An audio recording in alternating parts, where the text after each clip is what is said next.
بسم اللہ الرحمن الرحیم۔ یہ 7ویں صدی ہجری کے دوسرے عشرے کا واقعہ ہے۔ اگرچہ ہندوستان پر اسلامی سلطنت قائم ہو چکی تھی، لیکن کچھ علاقوں میں ابھی تک ہندو حکمراں برسر اقتدار تھے۔ زیادہ تر ہندو حاکم مسلمان بادشاہوں کے خراج گزار تھے اور انہیں سیاسی مصلحت کے طور پر برقرار رکھا گیا تھا۔ انہی ہندو حاکموں میں راجہ سیوستان بھی تھا۔ اس شہر کا موجودہ نام سہون ہے، جو حیدرآباد سندھ سے 88 میل کے فاصلے پر کیرتھر کی پہاڑیوں میں واقع ہے۔ اس شہر کو تاریخی حیثیت حاصل ہے۔ بعض مورخین کے مطابق اس وقت سہون کا حاکم راجہ جیرجی تھا، جو عرف عام میں چوپٹ راجہ کے نام سے مشہور تھا۔ ممکن ہے کہ یہ اس راجہ کا علامتی نام ہو۔ ہندی زبان میں اندھیر نگری چوپٹ راج ایک مشہور محاورہ ہے۔ چوپٹ راجہ سے مراد انتہائی نااہل حکمراں ہے، جس کے عہد حکومت میں بد انتظامی، بے ایمانی اور ناانصافی حد سے گزر گئی ہو۔ اسی چوپٹ راجہ کے دور اقتدار میں ایک درویش نے سہون کا رخ کیا۔ پھر اس درویش نے اپنے چند خدمتگاروں کے ساتھ سہون کے اس محلے میں سکونت اختیار کی جہاں کی بیشتر آبادی زنان بازاری یعنی طوائفوں پر مشتمل تھی۔ درویشوں کا یہ مختصر ترین قافلہ شام کے وقت اس محلے میں داخل ہوا تھا اور ایک کھلے میدان میں ان فاقہ مست لوگوں نے ڈیرا ڈال دیا تھا۔ رات بھر مختلف مکانوں سے ناچنے گانے کی آوازیں آتی رہیں۔ شراب کے نشے میں بدمست لوگ فجر کی آذان تک شور مچاتے رہے۔ درویش اپنے اوراد و وظائف میں مشغول رہا، مگر اس کے خدمتگاروں کی نیندیں اڑ گئیں۔ وہ ایک دوسرے سے سرگوشیوں میں باتیں کرتے رہے۔ یہ کیا محلہ ہے اور کیسے اس کے مکین ہیں؟ آخر رات گزر گئی۔ پھر صبح ہوئی تو خدمتگار صورتحال جاننے کے لیے محلے میں پہنچے۔ گوشے گوشے میں ہندو آباد تھے، بس 2-4 گھر مسلمانوں کے تھے۔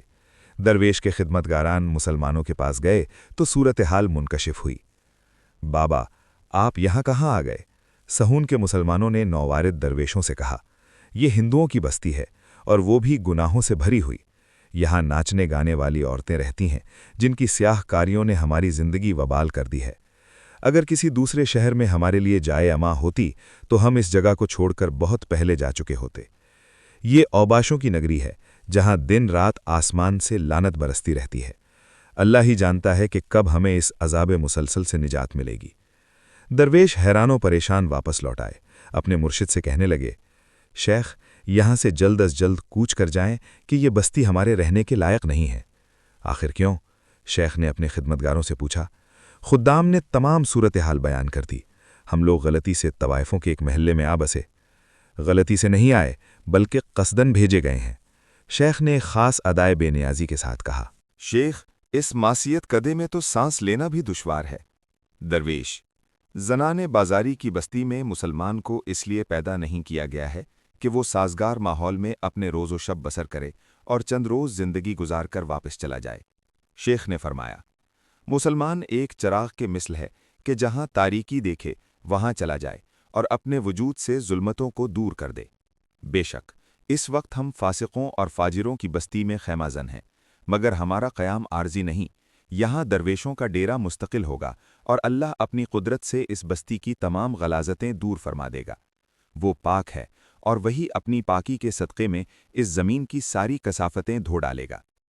خدمتگارہ اپنے شیخ کے فرمودات سن کر بظاہر مطمئن ہو گئے تھے، مگر وہ دلی طور پر اس کیفیت و غلیظ فضا میں عجیب سی خلش اور بے چینی محسوس کر رہے تھے۔ دن کے اجالے میں اہل محلہ نے اجنبی درویشوں کو بڑی حیرت سے دیکھا۔ لوگ ہنستے، گاتے، جھومتے، لڑکھڑاتے اور خدا پرستوں سے استہزاء کرتے گزر رہے تھے۔ سورج اپنے مستقر پر گردش کرتا رہا، یہاں تک کہ شام ہو گئی۔ اندھیرے کی آمد سے پہلے ہی یہاں گھر گھر میں چراغ جل جاتے تھے۔ عطر، ایلم، پھول بیچنے والے گلی کے موڑ پر کھڑے ہو جاتے تھے تاکہ خریداران بدمست اپنے ظاہری و باطنی تعفن کو چھپانے کے لیے خوشبوؤں کا سہارا لے سکیں۔ برسوں سے یہی کاروبار جاری تھا، مگر آج کی شام اچانک بازار کا رنگ بدل گیا۔ روز کا معمول تھا کہ سورج ڈوبتے ہی خاموش گلیاں جاگ اٹھتی تھی، لیکن آج حیرت انگیز طور پر دور دور تک سناٹا پھیلا ہوا تھا۔ عطر اور پھول بیچنے والوں نے دیکھا کہ رقص و موسیقی کے شائقین گلیوں میں داخل ہوتے تھے اور یکایک گھبرا کر پیچھے کی طرف لوٹ جاتے تھے۔ آتے وقت ان لوگوں کے چہروں پر سرمستی و سرخوشی کے آثار ہوتے تھے، مگر جاتے ہوئے وحشت و سراسیمگی نمایاں ہوتی تھی۔